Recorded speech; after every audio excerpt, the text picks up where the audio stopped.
So welcome all everyone, कैसे हैं आप सभी। और उम्मीद करता हूँ आप सभी अच्छे होंगे, स्वस्थ होंगे, मस्त होंगे और अपनी तैयारी ज़ोर शोर से कर रहे होंगे। तो आज की क्लास काफ़ी स्पेशल रहने वाली है और पता ही है राजस्थान हिस्ट्री का इम्पोर्टेंट टॉपिक स्टार्ट ही होती है सभ्यता से, सिविलाइजेशन से, ठीक है। तो उसके लिए काफ़ी बार पढ़ लिया, एग्जाम में क्वेश्चन भी बनते हैं। अब आपका एग्ज़ाम काफ़ी पास में होना तब आपके लिए ये हेल्पफुल है। अगर टाइम है तो आप डिटेल में पूरा पढ़िए, वरना इतना तो पढ़ के ही जाना है।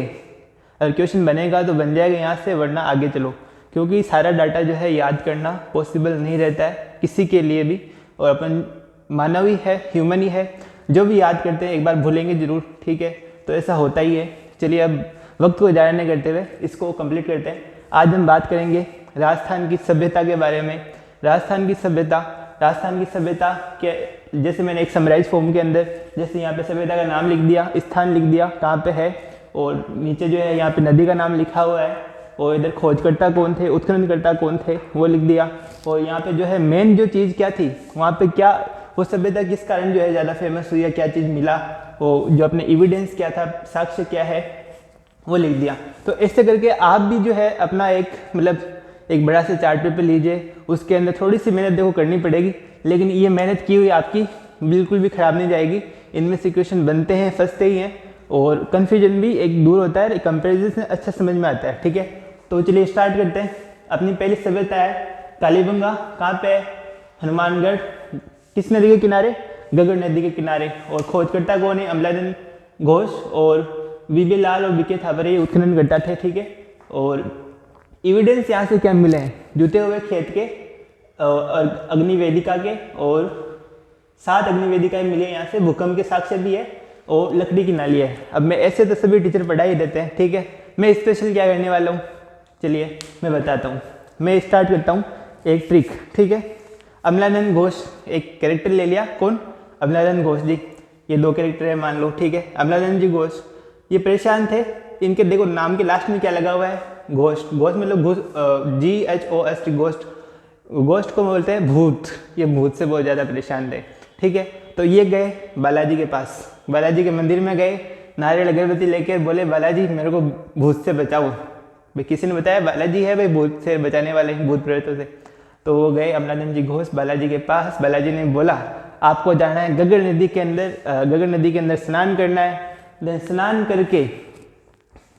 स्नान करके काली चूड़ियाँ पहननी है।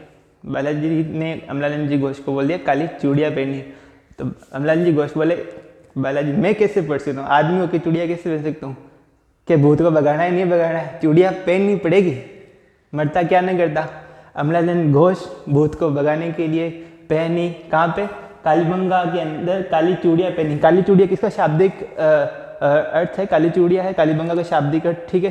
तो अमलानंद जी घोष ने बालाजी के कहने पे गगन नदी पे गए, स्नान किया, काली चूड़ियाँ पहनी। तभी उन्होंने देखा एक लड़की देख ली, तो उनको लगा वापस भूत आ गए, लार आ गए। तो वो अमलानंद जी घोष तो सीधे फुर्र हो गए, और वहाँ पे एकदम से क्या आया? भूकंप भी आने लग गया। तो अमलानंद जी घोष और ज़्यादा डर गए कि काली चूड़ियों से भी असर नहीं हुआ। फिर सीधे बालाजी के मंदिर में चले गए वापस से, और वहीं पे बैठ गए, शरण ले ली। तो अमलानंद जी घोष का तो काम हो गया, ठीक है।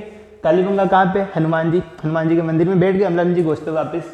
और अमलानंद घोष है अपने खोजकर्ता कहाँ पे? गगन नदी के किनारे। और कालीबंगा का शाब्दिक अर्थ काली चूड़ियाँ।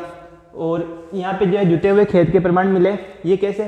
जब अमलानंद जी घोष ने जो है स्नान करने के बाद में काली चूड़ियाँ पहनी ना, और लड़की देखी, लड़की क्या कर रही थी उस समय?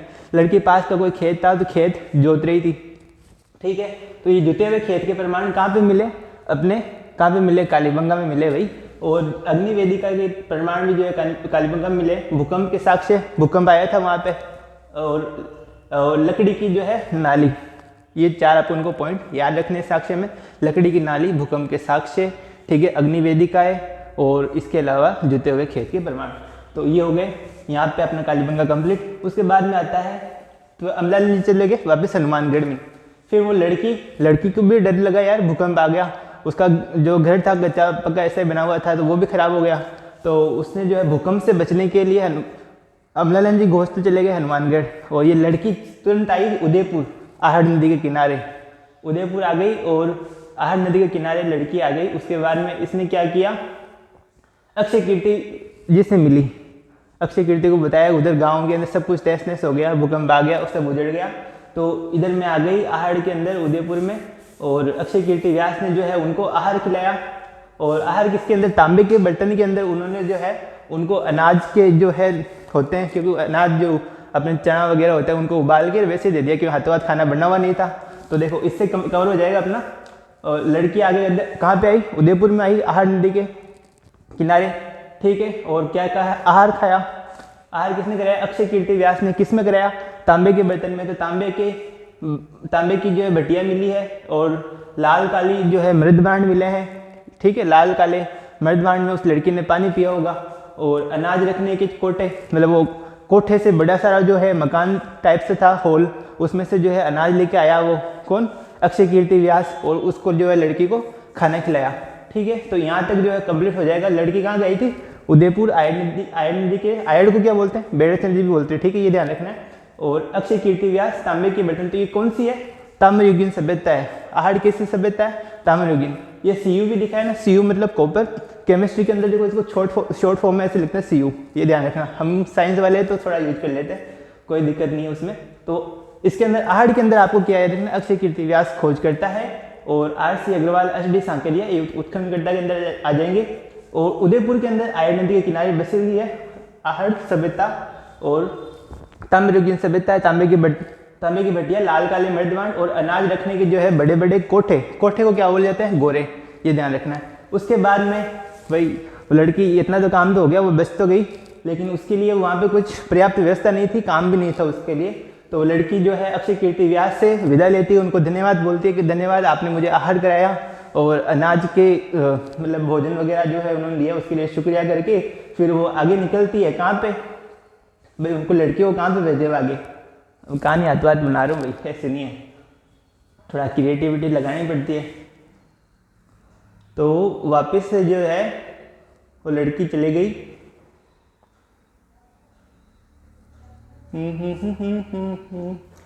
मयूर कलीन अवशेष नहीं है, यहाँ पे भी नहीं जाएगी, यहाँ पे भी नहीं भेजेंगे उसको भेजेंगे वापस से सिक्कर, ठीक है।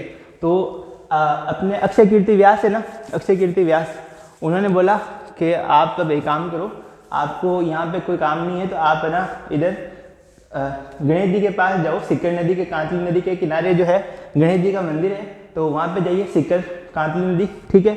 और गणेश जी का मंदिर है, तो गणेश जी के मंदिर के अंदर जो है उसने जो है प्रार्थना की कि हे गणेश भगवान, मेरी संकट दूर करिए, विघ्न हरता, विघ्न को दूर करे। तो गणेश जी ने उनकी प्रार्थना, उस लड़की की प्रार्थना स्वीकार कर ली, और उसको क्या दिया, उसको दिया तांबे का जो है तांबे का मछली पकड़ने का कांटा दे दिया कि तू मछली पकड़ और खा। भाई देखो, स्वामी विवेकानंद भी मांसाहारी थे, पश्चिम बंगाल के थे, अगर वो साधु है तो क्या हुआ, सर्वाइवल जो है सबसे बड़ी चीज़ है, और सर्वाइव करने के लिए आदमी करता ही है, चाहे वैसे जरूरी नहीं है कोई पंडित है, लेकिन ये समाज का जो है अलग अलग क्राइटेरिया बनेगा, इसके ऊपर मैं डिस्कस नहीं करता और ना इसको करना चाह रहा हूँ अभी, ठीक है। अभी अपने टॉपिक पे आते हैं वापस से। तो गणेश जी ने बोल दिया कि ले मछली पकड़ने का कांटा, और कांटा किससे बना हुआ था, तांबे का। अपने को देखो याद करना है बिल्कुल मिला के। तो उस लड़की को गणेश जी ने क्या दिया, मछली पकड़ने का कांटा, और ये क्या है, ताम्रयुगीन सभ्यता की जननी है, कौन सी, गणेश्वर सिक्कर के अंदर है, यहाँ तक क्लियर है। गणेश्वर सिक्कर कांतली नदी के किनारे गणेश जी का मंदिर था, लड़की ने प्रार्थना की तो गणेश जी ने क्या दिया, तांबे का मछली पकड़ने का कांटा। उसके बाद में लड़की ने वो तांबे का कांटा ले लिया, लेकिन उसको मछली पकड़ना और उसको खाना मतलब ठीक नहीं लगा, तो फिर उसने फिर बाद में चली गई जयपुर के अंदर बाणगंगा के किनारे दयाराम साहनी थे उनके मिलने वाले, तो उनके पास गई और दयाराम साहनी के पास जाके और उन्होंने अच्छा काम बता दिया, वहीं पे जाके बैठ गए, वहाँ पे जाके सेटल हो गए। तो अंत में वो लड़की कहाँ पे चली गई, जयपुर के अंदर बाणगंगा में दयाराम साहनी के घर, और वहाँ पे उनको काम मिल गया और वो बैठ गई, मतलब बेराट कौन सी है, लोहयुगीन सभ्यता है, ठीक है। देखो आप ऐसे याद करना चाहो तो भी ठीक है, नहीं याद करो ना डायरेक्ट याद करो, सीधा याद रखो, इतना डाटा तो याद रखना ही है कुल मिला के, इससे कम कुछ भी नहीं होगा, ठीक है। फिल्टर क्या हुआ, ये ऐसे ही फिल्टर करना है और शॉर्ट नोट्स के अंदर रिवाइज फॉर्मेट में आपको पढ़ाई करनी है। तो ये हो गया अपना दयाराम साहनी, नीलरत्न बनर्जी। तो बेराट जो है जयपुर के अंदर है, कौन सी नदी के किनारे है, बाणगंगा नदी के किनारे। क्वेश्चन बनता है सीधा, बेराट कौन सी नदी के किनारे है, बाणगंगा, कांतली, आहड़, ऐसे कोठारी, तो 3-4 ऑप्शन दे दिया, वैसे कंफ्यूज कर दिया। या फिर सन का भी आता है, तो सन मैंने इसमें ऐड नहीं किया, आप थोड़ा एक्स्ट्रा मेहनत करना और आपको सन ऐड करनी है इसमें, ठीक है। तो यहाँ पे जो है अपन कहाँ तक चल रहे थे, अमलादन घोष वाली कंप्लीट हो गई अपने। आहड़ तांबे वाली ये अक्षय कीर्ति व्यास, आरसी अग्रवाल और एचडी सांकेलिया, तांबे की भट्टियाँ मिली है काली, लाल काली मर्दमान और अनाज रखने के कोठे भगोरिये हो गए थे। विराट जयपुर बाणगंगा नदी के किनारे दयाराम साहनी ने, नीलरत्न बनर्जी ये थे। और यहाँ पे जो है मौर्यकालीन अवशेष और अपने जो है शिलालेख मिले हैं और बुद्ध मठ मिले हैं। तो यहाँ पे जो है बौद्ध मठ थे बेराट में, तो वो लड़की कहाँ, अंत में वही लड़की को मोह माया सबसे परे हो गए, तो वो बौद्ध मठ था कहाँ पे, अपने जयपुर के बाणगंगा में। तो बौद्ध मठ में जाके शरण ले ली, बस बुद्धिज्म मतलब वो रिलीजन अपना लिया, सुख शांति कुछ एकदम शांत हो गए, ठीक है। तो वो लड़की बौद्ध मठ के अंदर चला जाती, मतलब बुद्धिज्म स्वीकार कर लेती है, बौद्ध मठ में चली गई। तो उस ऐसे याद लक्ष्य रखने मतलब बेराट जयपुर बाणगंगा में दयाराम साहनी के कहने पे वो बौद्ध मठ ने ज्वाइन कर लिया। उसके बाद में गणेश्वर कहाँ पे, ताम्रयुगीन सभ्यता है, सिक्कर के अंदर है, कांतली नदी के किनारे, आरसी अग्रवाल। और ये अपन को पता ही है, मछली पकड़ने का जो है कांटा दिया था गणेश जी ने उस लड़की को। और बालाथल कहाँ पे, बालाथल उदयपुर में है, आयड़ या बेड़क नदी बोलते हैं इसे। वीएन मिश्र जो है इसके खोज करता है। और 11 कमरों का जो है भवन कहाँ से प्राप्त हुआ है, बालाथल से प्राप्त हुआ है। और कपड़े के अवशेष भी है और हाथ से बने हुए मृदमान कहाँ से प्राप्त हुए, अपने बालाथल से। बालाथल कहाँ पे, उदयपुर में, आहड़ बेड़क नदी के किनारे। उसके बाद में बागोर भीलवाड़ा कोठारी। देखो बाग इसकी टिकट ट्रिक बनाते हैं, बाग भीलवाड़ा कोठारी।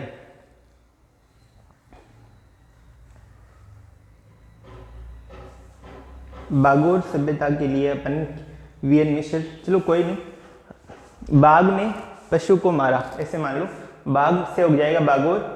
और पशुपालन से संबंधित पशुपालन के प्राचीनतम साक्ष्य अगर कहाँ से मिले हैं तो बागोर से मिले हैं। ऐसा पूछा जैसे राजस्थान की कौन सी सभ्यता से पशुपालन के प्राचीनतम जो है साक्ष्य मिले हैं, तो वो है बागोर की सभ्यता। और अगर आपको पूछे कपड़े के अवशेष मिले, कपड़े के अवशेष बालाथल उदयपुर वाली से, ठीक है। तो बाघ ने पशु को मारा, तो पशुपालन से संबंधित कौन सी हो जाएगी, बागोर हो जाएगी। भीलवाड़ा कोठारी नदी के किनारे है और वीएन मिश्रा इसके उत्खनन करता है। पशुपालन के प्राचीनतम साक्ष्य और पत्थर के औजार जो है, पत्थर के औजार को क्या बोलते हैं, माइक्रोलिथिक एज, पाषाण युगीन सभ्यता, ठीक है। तो ये जो है पाषाण युगीन सभ्यता ही थी, कौन सी, बागोर वाली। उसके बाद में सुनारी कांतली नदी के किनारे है, ये भी लो युगीन सभ्यता है। और ये कहाँ पे, राजस्थान के जो है राजस्थान पुरातत्व सर्वेक्षण विभाग है ना, आर्कियोलॉजिस्ट सर्वे डिपार्टमेंट, सॉरी, तो उन्होंने जो है इसका उत्खनन किया है। और लोहे गलाने की जो भट्टियाँ यहाँ से प्राप्त हुई है, लोहे गलाने की भट्टियाँ कहाँ से, सुनारी, अपने कांतली से, सुनारी भीलवाड़ा, ये भीलवाड़ा में भट्टी, ठीक है। और ये फेरस मतलब Fe लिखा हुआ है, तो ये आयरन वाली है। तो ये भी बेराट भी लो युगीन है, सुनारी भी लो युगीन है, ठीक है। यहाँ तक आपको समझ में आ जाएगा। मैं एक बार थोड़ा सा साइड हट जाता हूँ, और इसमें जो मेरा ही फ़ायदा है, मैंने रिवीजन कर लिया, आपका हुआ नहीं हुआ आप भी बताएं, और ऐसे पढ़ते रहे, ठीक है। धन्यवाद।